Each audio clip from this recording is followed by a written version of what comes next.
We should show this tweet thread, though, from Dominic Cardy, provincial politician, interim leader of the Canadian Future Party, senior fellow at the Montreal Institute of Genocide Studies, democracy fundamentalist, and honorary NAFO fella. I think he means fellow, but I think he ran out of text. He says, so on Thursday evening, he was arrested at a Toronto rally for chanting "Free Palestine" from Hamas, while Hamas enthusiasts trampled an Israeli flag.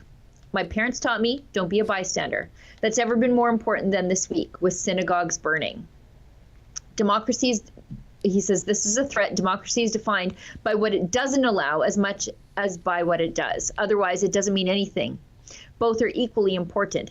Canada is not immune to disorder and war. This will get worse until we stand up peacefully. Let me tell you the story. I woke up from a nap, must be nice, to hear hundreds of Hamas enthusiasts upset at Hanaya's death on their way to block Yonge and Dundas. I walked that way. Just to be clear, these people are upset because a an Iranian terrorist was killed by Israel. Yeah. So that should tell you where they're at, and they're blocking a street. He said I cannot abide by our leaders have allowed supporters of a banned terror cult to wear their symbols, block streets, and to frighten Jewish neighbors. I chanted, "Free Palestine" from Hamas. The crowd reacted poorly. The police arrested him because his skirt was too short. Yeah. Well, Sheila, does it surprise you? This is par for the course for the Toronto Police. Chief Demkiw, the sooner this guy resigns, the better. He's been an absolute disgrace. But it's to say that it's not about law enforcement anymore. It's about keeping the peace, air quotes. Right. And if keeping the peace means infringing upon a counter demonstrator who is peacefully protesting, framing him up with some trumped up charge, so be it. If keeping the peace means arresting on multiple occasions a Rebel News reporter because he might ask an insensitive question, cue the pre-crimes unit from Minority Report, so be it. And that is the state of the union today, right now, Sheila. It is absolutely disgraceful. And you did a really good piece the other day, from your Freedom of Information request to find out just what in blue hell went down in that meeting between Prime Minister Trudeau and Toronto Police Chief Myron Demkiw. The chief doesn't take his orders from the Prime Minister. The chief does not answer to the Prime Minister. Why is that meeting even happening? And I think it was the chief actually getting directed to have his minions follow out this keep the peace strategy, which is really turning a blind eye to criminality and throwing the book at law-abiding citizens. Yeah, they need to be perceived to be doing something, anything. But they really have taken a soft-handed approach to these pro-Hamas lunatics on the streets of Canada's most diverse city. Never Again podcast has footage, or at least is that a video maybe? Maybe it's just a picture of the Toronto police arresting Dominic Cardy with force.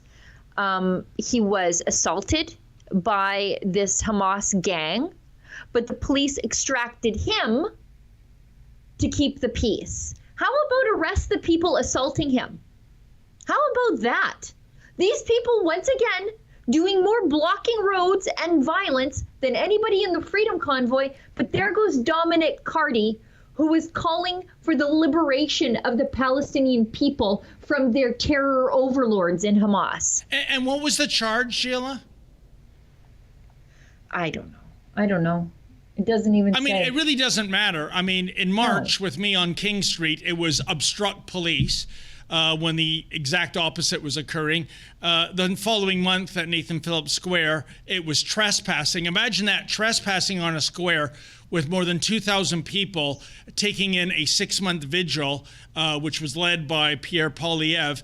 And yet these hobos for Hamas dared to show their face to do a counter demonstration and chant genocide. Well, for me, I got charged with trespassing. I'm also almost expecting next time I get arrested, how about street racing, even if I don't have my car with me, right? This story gets worse and it gets more outrageous. So he is being assaulted in front of police by these crazy people. Yep. They told him to leave. They arrested him for disturbing the police. Excuse me, what peace was happening that he was disturbing? He said, the peace of a crowd planning on burning the Israeli flag 1 meter away from him. Masked thugs were wearing Hamas assassination symbols and T-shirts, and those were the ones being protected by the state. This peaceful man is being taken away, and I probably disagree with Dominic Carty on about 50% of everything. But that doesn't matter because his human rights are not contingent on my opinions of him, unlike the people on the left. He said the police, however, were professional and courteous to him. His complaint's not with them, but the political cowards who arrest peaceful democracy advocates, not the terror enthusiasts who seize our streets at will. He refused to comply with police requests to agree to avoid future protests. Yeah. He was booked, but he had a nap because his nap was interrupted by the protest earlier. So good for him making the best of his day. He was held in cells for a couple of hours without charges or conditions. And then he was released. That's crazy. They arrested him for nothing. Yeah. Whereas with myself, as you know, Sheila, I was actually formally charged, as I said earlier, obstruct police and trespass. And last month, the obstruct police was thrown out of court by the Crown. No reasonable chance of conviction. Next week, I'm in court for the trespass. I will bet the house that it's going to be thrown out for, well, you guessed it, no reasonable chance of conviction. So at least they didn't bother going through the whole kabuki theater of coming up with some stitch-up charge and taking up the court's valuable time only to have these ludicrous charges thrown out. Yeah, we've got one more about just how this is allowed to promulgate across the streets of Canada. Taking a more hardline approach here in Alberta. If you want to have a protest encampment, we'll throw the police at you, and it's great. You know, our protests here only lasted about, 12 hours, 18 hours. They do their little demonstrations pretty well weekly. In a park in downtown Edmonton where you can protest even if you're wrong. I'm fine with that as long as they don't block the streets. But tomorrow in Montreal, which remains one of the most despicable places thanks to its mayor in all of the country, they are celebrating the demand of a leader of a terrorist group outlawed in Canada. They want to honor his last demand.